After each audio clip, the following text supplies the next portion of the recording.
Hello friends, 6 నెలల క్రితం బంగ్లాదేశ్లోని so called peace leader Mohammad Yunus China వెళ్ళి ఇండియాలోని 7 సిస్టర్స్ మరియు చికెన్ నెక్ గురించి మాట్లాడుతున్నారు. ఆయన ఏమన్నాడంటే, ఇండియాలోని తూర్పు భాగాన్ని 7 సిస్టర్స్ అంటారు.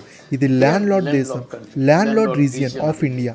వాళ్ళకి సముద్రం చేరుకునే మార్గం లేదు. సముద్రం కాపాడే వాళ్ళం మేమే. అమెరికా భారత్పై ఎక్కువ టారిఫ్ వేసింది. దాని చమత్కారం చూస్తున్నారు కదా. ఇండియా చాలా బలంగా ఉంది. కాబట్టి నేను కూడా చెప్తున్నా, త్వరలో భారత్ పరిశ్రమలు అక్కడికి వచ్చి బంగ్లాదేశ్లో పరిశ్రమలను ఏర్పాటు చేసుకుంటారు. అలా ఎందుకు అంటున్నానంటే, మేమిక్కడ చీప్గా వాళ్ళకి అన్ని సౌకర్యాలు అందిస్తాం. కానీ ఇప్పుడు అదే జోక్ బంగ్లాదేశ్కి ఒక పెద్ద సమస్యగా మారింది. బంగ్లాదేశ్ టెక్స్టైల్ మిల్స్ అసోసియేషన్ ఫిబ్రవరి 1 నుండి అన్ని టెక్స్టైల్ ఫ్యాక్టరీలని షట్ డౌన్ చేస్తున్నామని ప్రకటించింది.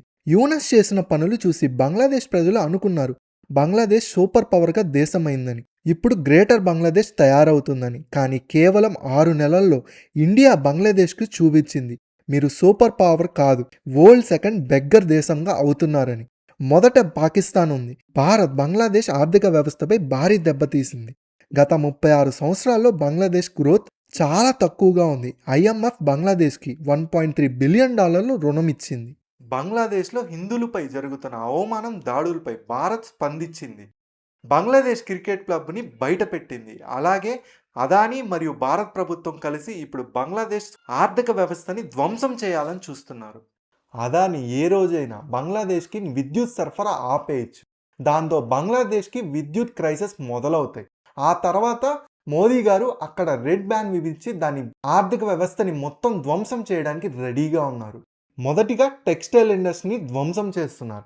అసలు మనం తెలుసుకోవాల్సింది మోడీ, అదానీ గారి ప్లాన్ ఏంటి. సో ఈ వీడియోలో డీటెయిల్గా ఎక్స్ప్లెయిన్ చేస్తాను. వీడియోని అయితే చివరి వరకు చూడండి. మీరు కానీ మనకు ఛానల్ని కొత్తగా చూస్తున్నట్టయితే లైక్ చేసి సబ్స్క్రైబ్ చేసుకోండి.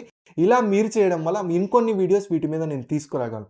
అలాగే వీడియో మొత్తం చూసి మీ ఒపీనియన్ని కామెంట్ బాక్స్లో కామెంట్ చేయండి. సో దాని ద్వారా మిగతా వాళ్ళు కూడా అర్థం చేసుకుంటారు.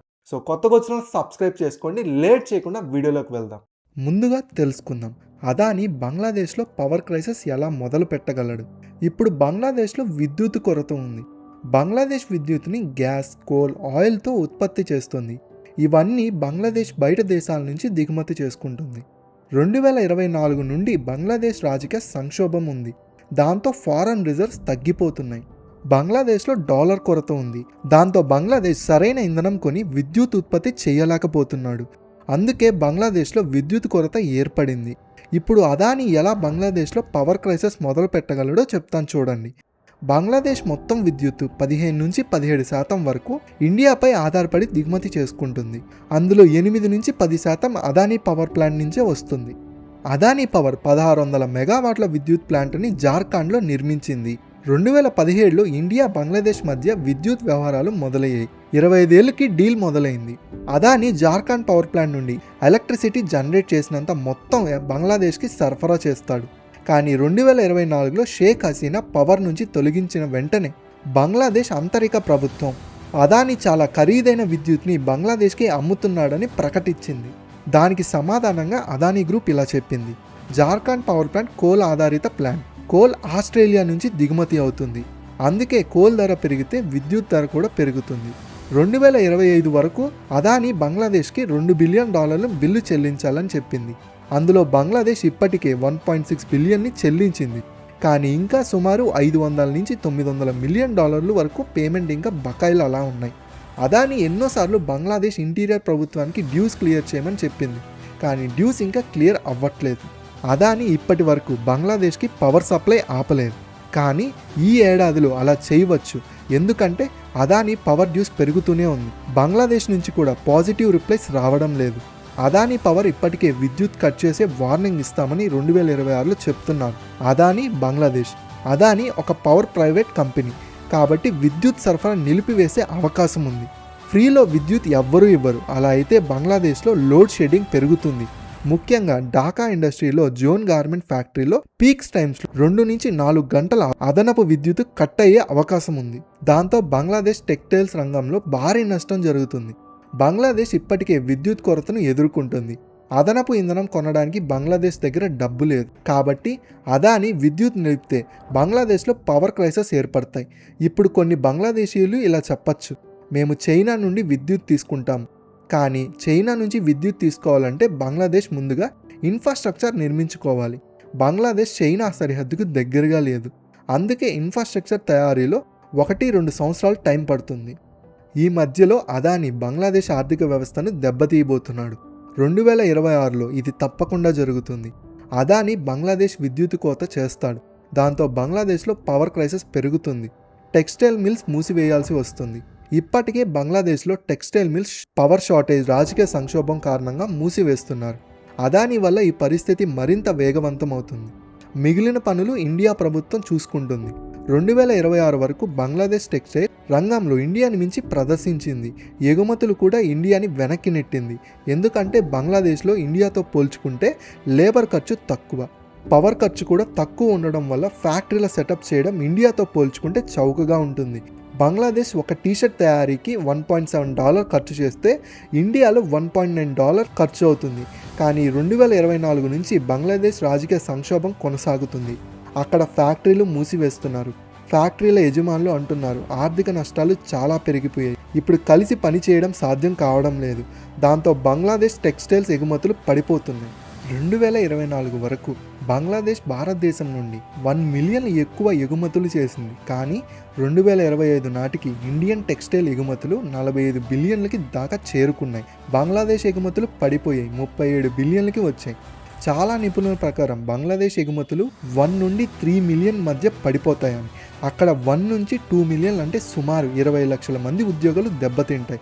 బంగ్లాదేశ్ జీడిపి 1% తగ్గిపోతుంది. కాబట్టి బంగ్లాదేశ్కి నష్టం వస్తుంది.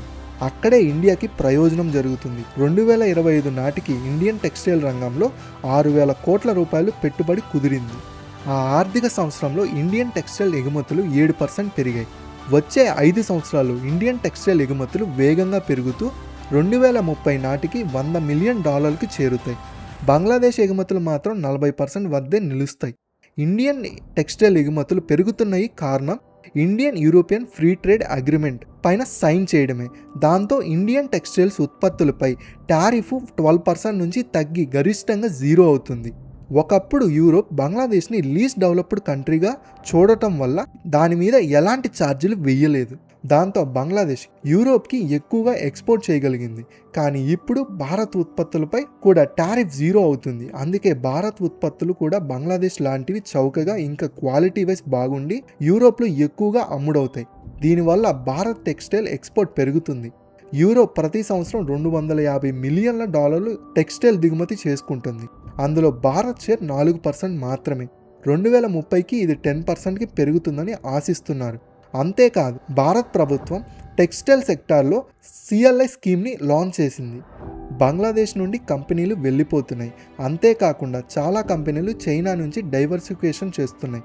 ఇప్పుడు ఇండియన్ యూరోప్ FTA కూడా సైన్ అయిపోయింది. కాబట్టి చాలా కంపెనీలు ఇండియాలోకి వచ్చేస్తున్నాయి. ఇది కూడా మొదలైంది. ఇండియన్ యూరోపియన్ ట్రేడ్ డీల్ వల్ల కేవలం బంగ్లాదేశ్కి మాత్రమే కాదు, చైనా కూడా నష్టం జరుగుతుంది. ఈ రోజుల్లో ఇండియన్ టెక్స్టైల్ ఎగుమతులు 3వ స్థానం కలిగి ఉంది.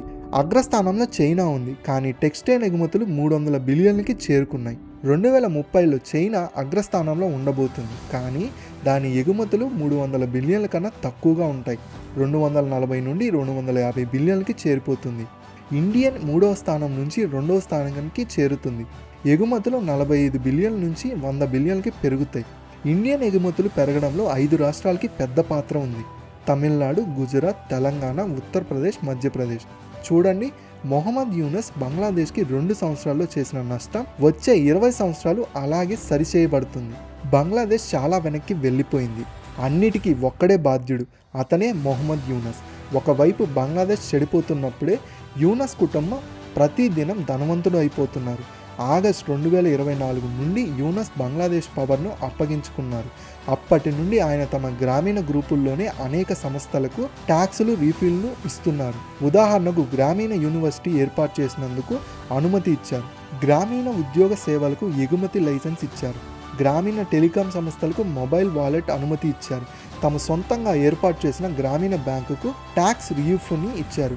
అంతేకాకుండా యూనస్ బంగ్లాదేశ్ అప్పు మరింత పెంచేందుకు సిద్ధంగా ఉన్నారు. వారు $8 బిలియన్ అప్పు తీసుకోవాలనుకుంటున్నారు.